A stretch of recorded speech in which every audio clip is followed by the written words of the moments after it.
நேற்று மதுராந்தகம் நகருக்கு மக்களால் வெறுக்கப்படக்கூடிய பாரத பிரதமர் நரேந்திர தாமோதாஸ் மோடி வந்தவர் சும்மா இல்லாம நிறைய பொய் புரட்டுகள் மட்டுமே தானே பேசுவாரு. இவருக்கு வரக்கூடிய நாட்கள்லாம் வேஷ்டி சட்டை அணிவது தான் எனக்கு பிடிக்கும், நான் இட்லி தான் சாப்பிடுவேன், திருக்குறள் படிக்கவில்லை என்றால் எனக்கு தூக்கம் வராது, இது போன்ற ஒரு பொய்யான கருத்துக்களை, தமிழன் நலனில் அக்கறையோடு இருக்கிறேன்னு சொல்லிட்டு பொய்யான கருத்துக்களை பதிவு வைப்பார்.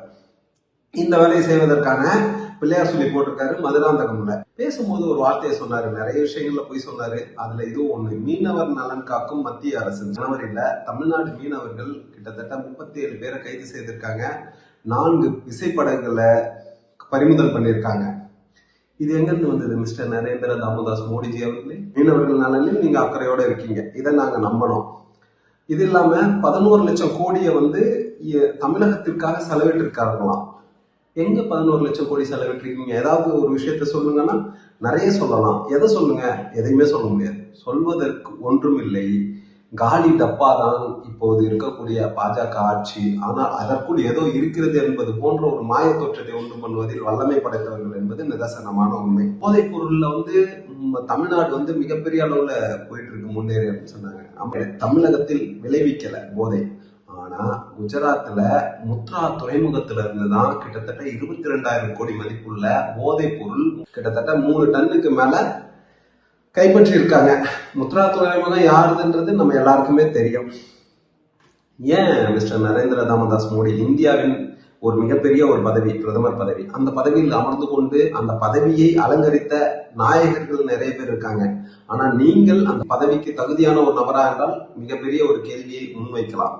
நீங்கள் தகுதியானவர் அல்ல என்பது தெளிவாக தெரிகிறது. பார்த்தோம் அப்படின்னா, இப்போ நரேந்திர தாமோதாஸ் மோடி அவர்களை பெருமைப்படுத்தும் விதமாக கொரோனாவை சிறப்பாக கையாண்டான்னு சொல்லிட்டு நம்ம தத்தக புத்தகா தமிழக முன்னாள் முதல்வர் எடப்பாடியார் ஐயா அவர்கள் சொல்றாங்க. என்ன வார்த்தையை சொல்றாங்கன்னா, கொரோனாவை சிறப்பாக கையாண்டாங்க. எப்படிங்க? கரண்டி எடுத்து தட்டு எடுத்து தட்ட சொன்னாரு. அப்படியா? பிணங்கள் எரிந்தது, நடை பிணமாக மக்கள் சென்றார்கள், நடந்தே போனாங்க, அதில் பல பேர் உயிரிழந்தாங்க. பிணம் எரிப்பதற்கு இடமில்லாத ஒரு சூழல் இருந்தது. நாடே சுடுகாட மாறின ஒரு சூழல். உலக நாடுகள் பார்த்து இந்தியால இப்படிப்பட்ட ஒரு நிலை இருக்கிறதா என்று ஒரு கஷ்டப்படக்கூடிய ஒரு சூழலுக்கு இந்தியாவை தள்ளினார்கள். இது உண்மை, நிதர்சனமான உண்மை. ஆனா கொரோனாவை சிறப்பாக கையாண்டார்கள் சொல்லிட்டு ஒரு கதையை சொல்றாங்க. சரியா? எந்த மூஞ்ச வச்சுக்கிட்டு தமிழ்நாட்டுக்கு வந்தீங்க? பீகார்ல தமிழர்கள், தமிழ்நாட்டுல இருக்கக்கூடிய தமிழர்கள் மூலமாக பீகாரி மக்களுக்கு மிகப்பெரிய பாதுகாப்பு அச்சுறுத்தல் இருக்குன்னு சொல்லிட்டு ஒரு கதையை உருட்டுனீங்க. இங்க நாங்க அண்ணன் தம்பிகளா பழகிட்டு இருக்கோம், தமிழ்நாட்டுக்கு வாழ வந்த உறவுகளை வாழ வைத்துக் கொண்டு இருக்கிறோம். ஆனா நீங்க அங்க தமிழர்கள் தவறானவர்கள் என்பது போன்று ஒரு சித்தரிச்சு சொன்னீங்க. சொல்லிட்டு தமிழ்நாட்டுக்கு எந்த மூஞ்ச வச்சுட்டு வந்தீங்க? தமிழர்கள் ஓட்டு போட்டுருவாங்கன்னா இப்பவும் சொல்றோம், எப்பவும் சொல்றோம், தமிழ்நாட்டில் உங்கள் காலை ஊன்ற வேண்டும் என்று சொன்னால் 100 ஆண்டுகள் ஆனாலும் முடியாது. ஏன்னா இது காமராஜர் கண்டெடுத்த பூமி, பெரியார் மண். இங்க உங்களால சாதிக்கவே முடியாது. இன்னொரு விஷயமும் சொன்னீங்க. என்ன சொன்னீங்க? எல்லாருக்குமே தெரியும். பாஜகவை சார்பாக சொன்ன விஷயம் தான் நான் சொல்றேன். பீகார் மக்களிடம் ஒரு கருத்தை முன்வைக்கிறீர்கள். என்ன கருத்தை முன்வைக்கிறீங்க? கோயில் சாவியை கூட இவர்கள் திருடி வைத்திருக்கிறார்கள் தமிழர்கள் அப்படின்னு சொல்லிட்டு. எவ்வளவு ஒரு மர்மமான ஒரு மதவெறி அரசியல் செய்ய வேண்டும் என்று சொன்னால் அதற்கு நீங்க தான் லாய்க்கு. மனிதாபிமான அரசியல் செய்ய வேண்டும் என்று சொன்னால் அதற்கு தான் காங்கிரஸ் சரியான இடமா இருக்கும். இன்னொரு விஷயமும் நடந்தது, பெரிய ஒரு த்ரில்லிங்கா இருந்தது. எடப்பாடியார் என்ன சொல்றாரு? அஇஅதிமுக ஆட்சி அமையும்ன்றாரு. நம்ம மோடி ஐயா என்ன சொல்றாரு? டபுள் இன்ஜின் ஆட்சி அமையுன்றாரு. என்டிஏ கூட்டணி ஆட்சி அமைக்குன்றாங்க. இருவேறுபட்ட கருத்துக்களை ஒரே மேடையில் பார்க்க முடிஞ்சது. இது மட்டும் இல்லாம உங்களுடைய பேச்சுக்கள் சரியாகவே இல்லை.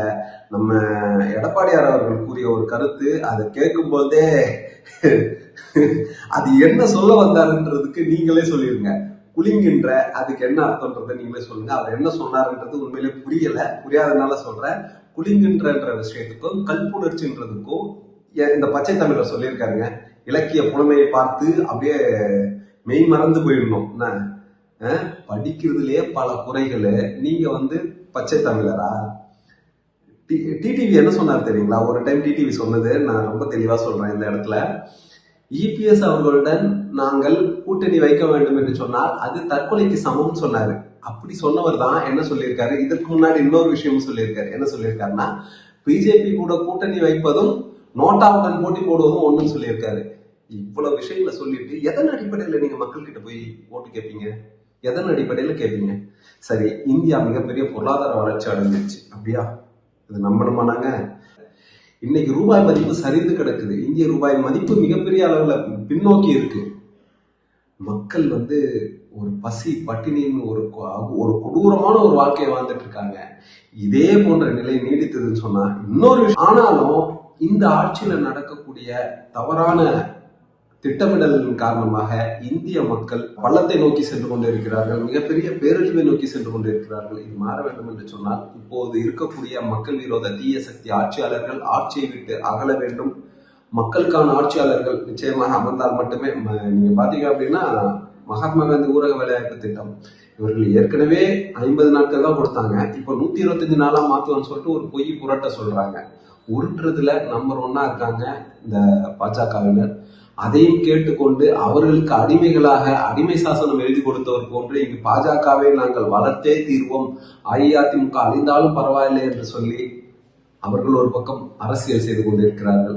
நிச்சயமாக மக்களுக்கான ஒரு அரசியல் வரும். அது காங்கிரஸ் உடைய ஆட்சி மத்தியில் அமைவதன் மூலமாகவே மட்டுமே முடியும் என்பதை கூறி விடைபெறுகிறேன். நன்றி அன்பு உறவை. மற்றொரு சந்திப்போம். ஜெய்.